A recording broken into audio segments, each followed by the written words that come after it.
안녕하세요. 반갑습니다. 사회복지조사라는 수업을 한 학기를 선생님들과 만나게 될 문유환입니다. 코로나 때문에 연일 이제 사회적인 혼란도 가중되고 선생님들한테도 여러 가지 어려움이 생기는 걸로 알고 있겠습니다만 위생관리 잘 하시고 건강 잘 유지하셔서 다음 주에는 선생님들과 오프라인에서 이쪽 남서울대학교 남천안 강의실에서 선생님들과 즐겁게 웃으면서 얼굴도 뵙고 인사하면서 수업 진행할 수 있기를 희망합니다. 제가 이제 사회복지조사로 수업을 하게 됐는데요. 대학원 석박사 과정에서 조사론이 저한테도 굉장히 어려웠던 수업 중에 하나였습니다. 처음에는 변수라든가 가설이라든가 하는 여러 가지 조사 이론들이 굉장히 어려웠었는데 시간이 지나서는 현장에서 일을 해보면서 아니면 겪게 되면서 굉장히 중요한 과목 중에 하나였구나 하는 생각을 합니다. 그래서 사회복지 1급 시험에도 조사론은 필수 과목으로 선정이 되어 있어서 매번 이제 빠지지 않고 시험을 봐야 되는 필수 과목 중에 하나죠. 조사론은 이런 겁니다. 개략적으로 좀 설명을 좀 드리면 지난 시간 묵지 시간에 말씀을 드려야 옳았습니다만 조사론은 우리가 사회복지 현장이나 꼭 사회복지 현장뿐만 아니라 우리가 일상생활에서도 어떤 문제나 새로운 문제나 아니면 기존에 해왔던 어떤 문제들의 벽을 만났을 때 어떻게 이 문제를 해결해 나갈 것인가 하는 고민들을 많이 하게 될 겁니다. 아니면 새로운 문제를 만나면 난관에 부딪혔을 때 이걸 어떻게 해결하지? 하는 생각들을 많이 하시게 될 겁니다. 그런 경험들이 많으셨을 텐데요. 어떻게 이겨나가시죠? 보통 사회복지 현장에서나 아니면 이제 과학적인 어떤 합리적인 생각들을 하는 많은 분들이라고 하시면 문제가 무엇인지, 이 난관이나 아니면 내가 해결하고자 하는 아니면 내가 이겨내고자 하는 문제가 무엇인지를 파악을 하고 그 문제가 왜 생겼는지, 그렇죠? 그러면 그 원인이 어떤 건지, 그다음에 그것이 객관적으로 누구나 이해할 수 있는 그런 문제인지를 파악하는 게 제일 첫 번째 중요한 우선순위가 아닐까 생각을 합니다. 그 문제를 파악을 하고 원인을 조사하면 과학적인 합리적인 방법들을 어떻게 진행해 나갈 거냐 하는 게 바로 사회복지 조사론입니다. 그래서 우리가 사회복지 현장에서 어떤 문제를 해결해 나가고 프로그램들을 진행을 하고 우리 클라이언트들의 변화된 모습을 만들어 나가고자 하는 어떤 프로그램들을 하게 되는데 그러한 일련의 행동들을 하기 위한 가장 기본적인 문제, 그분들이 왜 클라이언트가 가지고 있는 문제가 무엇인지 조사하는 것, 그 다음에 왜 그런 문제의 원인이 생겼는지 이해하는 것. 그래서 그분들이 궁극적으로 바라는 게 어떤 무엇인지, 목표가 무엇인지, 이러한 일련의 과정들을 프로그램들을 해나가면 어떤 기획 과정, 설계 과정에서의 가장 기본적인 자료들을 만들어내는 게 여러분이 지금 배우고 계시는 조사론 수업이 되겠습니다.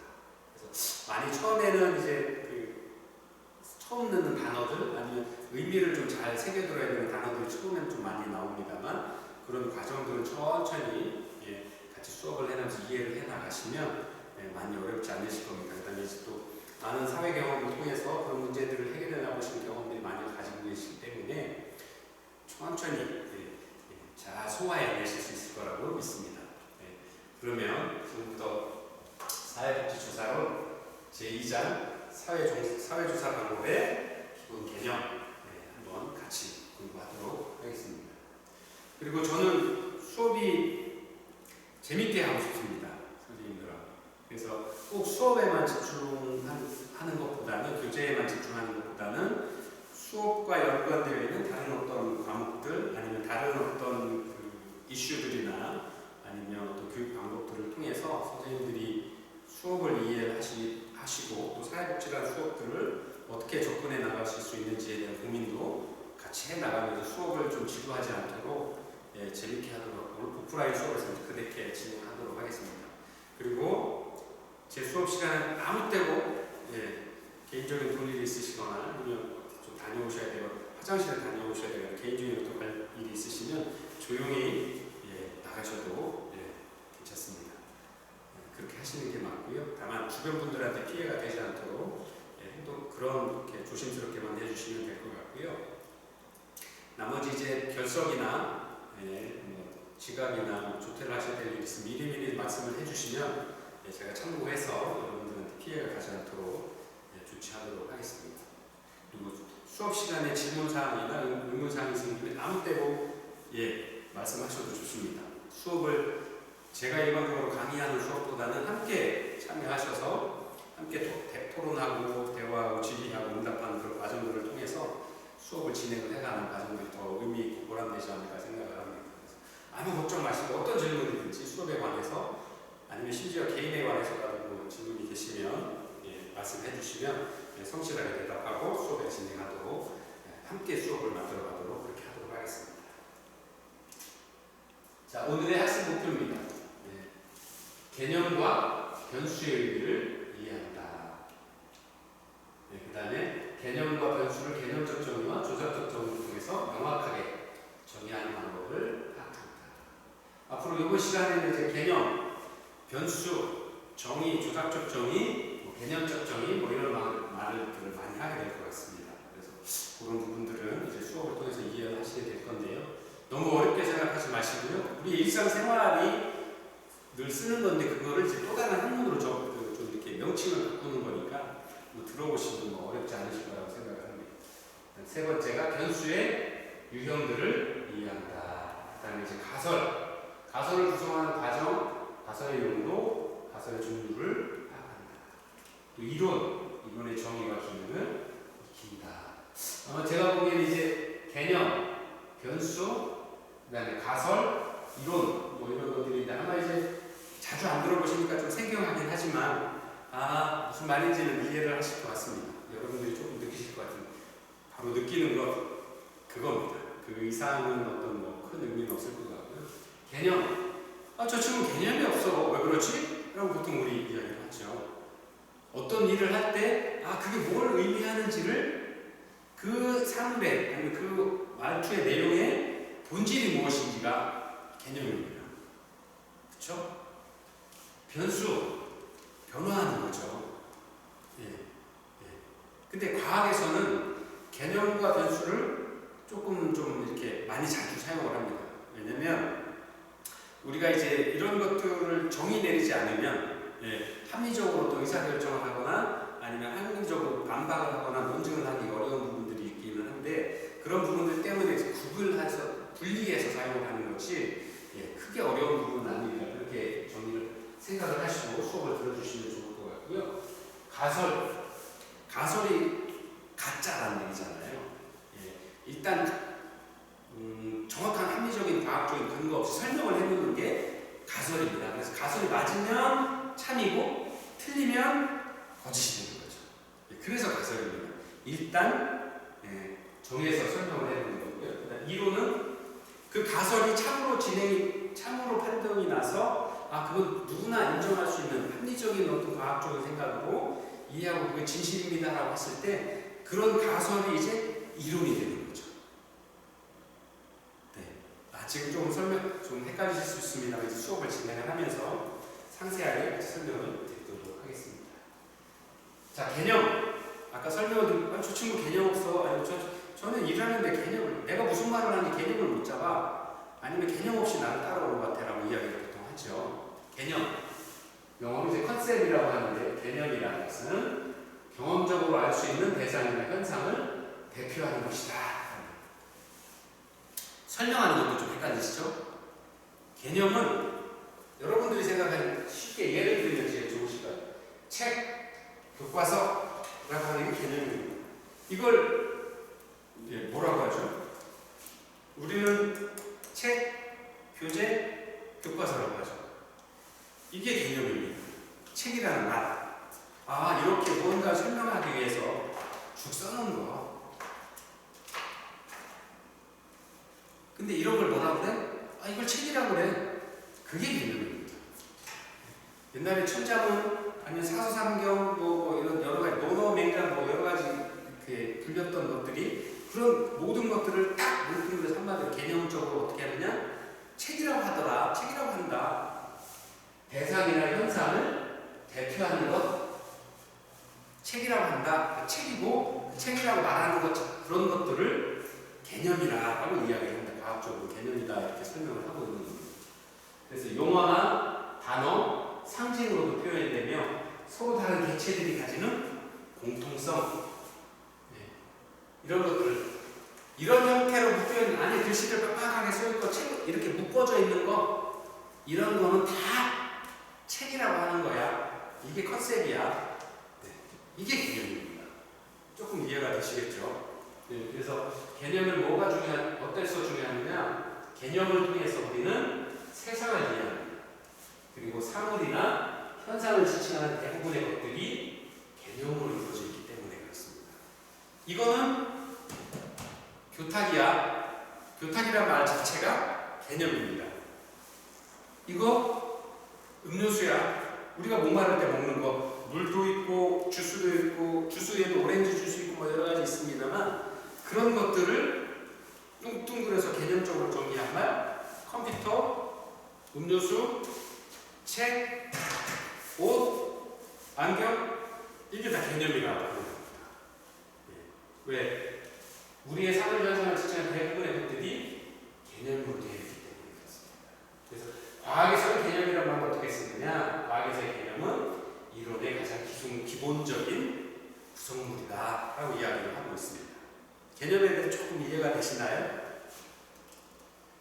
자, 변수 variable은 영어로 이제 변화하는 말입니다. 변화가 되는 것들 한 자리에 한 모습으로 있는 게 아니라 책이라고 하면 이렇게 한 모습으로 있는 게 아니라 이런 형태의 규정이 하나 정해져 있는 게 아니라 이 모양이 굉장히 다양한 거죠. 그래서 변수란 경험적인 개념인데 변수와 개념의 구분은 개념은 추상적인 겁니다. 그죠? 변수는 개념의 조작과를 통해서 만들어진 구체화된 것. 개념은 이걸 책이라고 하고 있습니다. 변수로 설명을 하면 책은 많은 텍스트, 글자들로 구성되어 있고 종이로 되어 있으며 사람들이 읽어보고 즐겁거나 아니면 또 배움을 얻을 수 있어야 된다. 그러면 책이고 그렇지 않으면 책이 아니다. 가십지다, 신문이다, 뭐 이렇게 다르게 설명할 수 있겠죠. 그렇게 변수는 구체화될 수 있는 것들입니다. 그래서 모든 개념이 변수가 되는 것은 아니지만 모든 변수는 개념이 될 수도 있다라는 이야기를 하고 있는 겁니다. 왜? 구체적인 설명을 해놓은 것이 참이면 개념을 바뀌는 거죠. 그래서 변수는 변화의 성질을 가진 개념입니다. 그래서 그러므로 둘 이상의 변수값 혹은 속성을 가질 수 있습니다. 예를 들어서 수능 등급, 영화 장르 뭐 이런 것들은 변수입니다. 우리가 수능이라고 하는 건 컨셉이라고 할 수 있습니다. 개념이라고 할 수 있습니다. 근데 수능 등급은 변수죠. 왜? 많은 등급을 가진 사람이 1등급 가진 사람부터 우리나라 수학 시험은 9등급까지 구별이 되어 있어서 1등급에서 9등급까지 가지고 있어서 그것들을 다 뭐 1등급 개념, 2등급 개념이라고 설명할 수 없으니까요. 그래서 수능이라는 개념을 하나를 두고 그 밑에 변수로서 수능 등급을 가지는 거죠. 이게 구체적으로 설명이 된 게 바로 변수라고 하는 겁니다. 영화의 장르도 영화라고 하는 개념은 있지만 영화 장르는 변수로 들어갈 수 있는 거죠. 왜냐하면 우리가 공포 영화도 영화라고 하고요, 스릴러 영화도 영화라고 하고, 애정 영화도 영화라고 하고, 액션 영화도 영화라고 하고, 만화 영화도 영화라고 합니다. 그렇지만 그것을 개념, 영화라는 개념하에서 보면 만화 영화 장르, 뭐 이렇게 뭐 액션 게임, 액션 영화, 그다음에 로만스 영화, 사랑의 영화, 뭐 이런 영화, SF 영화 이런 것들을 다 뭉뚱그려서 개념이라고 하는 거고요. 그 밑에 하위로 들어왔을 때는 영화 장르라고 하는 것들은 변수로서 설명을 하는 거죠. 그래서 변수의 분류는 변수의 속성이나 이론에서의 기능에 따라서 여러 가지로 나누어서 설명을 할 수 있습니다. 변수를 그럼 어떻게 구별할 수 있냐, 구별을 좀 해보도록 하겠습니다. 첫 번째가 속성에 따른 분류입니다. 속성, 내부적으로 가지고 있는 성격이 어떤 거냐에 따라서 분류를 변수, 서열 변수, 등간 변수입니다. 명목 변수는 이름이 정해지는 겁니다. 이름. 어떤 사물의 속성을 질적인 특성에 의해서 서로 다른 몇 개의 범주로 분류할 수 있을 뿐 범주를 서열이나 수치로 나타낼 수 없다. 성별, 지역, 종교, 남자, 여자 딱 정해져 있죠. 아니면 요즘 이제 뭐 제3의 성도 있고 합니다. 그런 거는 굳이 뭐 구별할 필요 없이 이렇게 명목, 이름이 정해져 있는 남성, 여성, 그다음에 지역, 충청도, 전라도, 경상도 그 안에 서열을 정하거나 순서를 정할 수는 없죠. 서열 순서를 정한다거나 아니면 그 간격들을 정해서 1등급인지 9등급인지 구별을 할 수는 없죠. 미국, 영국, 한국, 일본, 중국 이렇게 이름이 정해져 있는 것들 그게 명목 변수입니다. 종교도 마찬가지죠. 불교인지 뭐 이슬람교인지 아니면 개신교인지 캐톨릭인지 이렇게 딱 정해져 있는 건지 그들 사이의 어떤 연관 관계를 설명하는 게 굉장히 어려운 부분들이 있습니다. 이런 것들은 명목 변수다라고 설명을 하고 있습니다. 서열 변수, 서열 우리가 아시는 것처럼 순서가 정해지는 거죠. 서열 변수. 그런 순서가 정해져 있는 것들입니다. 보통 학점 A등급서부터 F학점까지 장애가 1급에서부터 몇 등급까지 장애 선호도, 좋아하는 정도, 나빠하는 정도 이런 것들은 순서를 정할 수 있습니다. 1등, 2등, 3등, 4등 그렇게 순서를 정할 수 있는 서열을 정할 수 있는 그게 이제 서열 변수라고 하는데요. 어떤 사람들의 속성은 서로 다른 몇 개의 범주로 나눌 수 있고 범주 간의 서열을 측정할 수 있는 변수를 말한다. 자, 세 번째가 등간 변수입니다. 인터벌이라고 하는 건 일정한 간격이 있다는 얘기입니다. 근데 일정한 간격이 뭐 정해지는 건데 그런 것들을 설명을 하는 건 있습니다만 어떤 변수의 범주 간의 순서뿐만 아니라 범주 간의 정확한 간격을 알 수 있는 변수 학년, 온도, IQ 학년 1학년, 2학년, 3학년, 5학년 이렇게 좀 일정 기간이 지나야만 그 다음으로 넘어갈 수 있는 간격이 있는 거죠. 온도 1도, 2도, 100도 뭐 이렇게 온도가 있어서 그 아래를 거치지 않으면 위로 올라갈 수 없는 거죠. 이렇게 일정한 룰대로만 간격이 정해져 있는 거죠. IQ 같은 거 이러한 것들을 이제 변수라고 합니다. 속성 변수라고 등간 변수라고 합니다. 그래서 속성에 따른 분류에는 명목, 서열, 등간 변수라는 것들이 있고요. 네 번째 비율 변수. 등간이라는 말하고 좀 기술합니다만 비율 변수는 어느 것이 크고 어느 것이 작은가도 일정한 간격 중에서도 크고 작은가로 구별을 할 수 있는 것 이렇게 이해를 하시면 되는데요. 변수의 범주 간의 간격이 등간격일 뿐만 아니라 범주 간의 몇 배나 크고 작은가를 측정할 수 있는 변수다. 키, 무게, 돈 이런 것들은 알 수 있죠. 1,000원짜리와 5,000원짜리와 10,000원짜리 500원짜리, 5만원짜리 간격이 있어요. 이걸 알 수 있는 거잖아요. 그래서 어느 게 큰지 작은지를 분명히 알 수 있죠. 그래서 등간 변수의 모든 특성을 가지고 있는 동시에 절대 0점을 가지고 있고 변수값들을 곱하거나 나누는 것이 가능한 변수 바로 이것이 비율 변수다라고 설명하고 있습니다. 그 다음에 다섯 번째가 연속 이건 뭐 저기 연속 비연속 변수 변수가 연속성을 가지고 있는 것 또 아니면 비연속적으로 가지고 있는 것. 그래서 크게 구분해보면 연속 변수는 등간 변수나 비율 변수는 연속성이 있죠. 그 다음에 비연속 변수는 명목 변수나 서열 변수는 바뀔 수도 있어요. 그래서 이렇게도 구별을 하고 있습니다. 두 번째 아까 속성에 관한 것, 두 번째가 기능적 관점에 관한 분류 이렇게 나눠보면 독립 변수냐, 종속 변수냐, 아니면 매개 변수냐, 아니면 통제 변수냐 이렇게 네 가지로 구별을 하고 있습니다. 우리가 쉽게 알 수 있는 건 독립 변수, independent 그러면 혼자서 써 있는 겁니다. 그래서 어떤 변수가 다른 변수의 발생에 대한 원인이 된다고 가정할 때 우리는 그 변수를 독립 변수라고 이야기를 하기도 하고 여기 있는 것처럼 원인 변수라고 한다라고 이렇게 이해를 하시면 될 것 같습니다. 조금 이따가 그림을 통해서 좀 더 이해하기 쉽도록 설명을 좀 드리겠습니다. 종속 변수, 독립 변수의 영향을 받아서 일정하게 변화된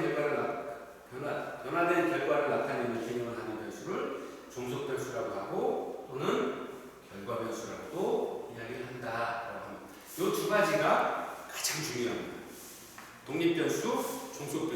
원인 변수, 결과 변수 이렇게 이해를 하시면 좋겠습니다. 자, 기능적 관점에 따른 세 번째 매개 변수입니다. 독립 변수의 영향을 받아서 종속 변수에 영향을 주는 중간의 변수. 예. 그래서 독립 변수와 종속 변수 사이에 영향을 미치는 매개자의 역할을 한다라고 해서 매개 변수라고 합니다. 자, 교재 그림 2-2에 보시면 독립 변수와 매개 변수, 종속 변수의 관계에 부모 이혼과 청소년의 비행의 예를 들어서 설명을 하고 있습니다. 부모의 이혼은 독립 변수입니다. 원인이 된 거죠. 왜? 어디에 원인이 되었느냐? 청소년 자녀의 비행의 원인이 되었습니다.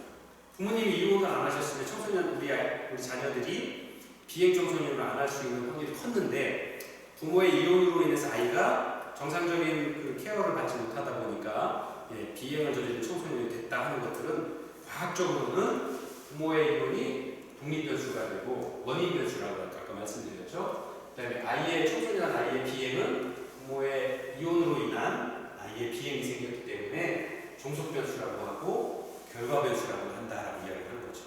근데 이 중간에 그러면 모든 아이들이 부모가 이혼을 한다고 해서 비행 청소년이 되느냐?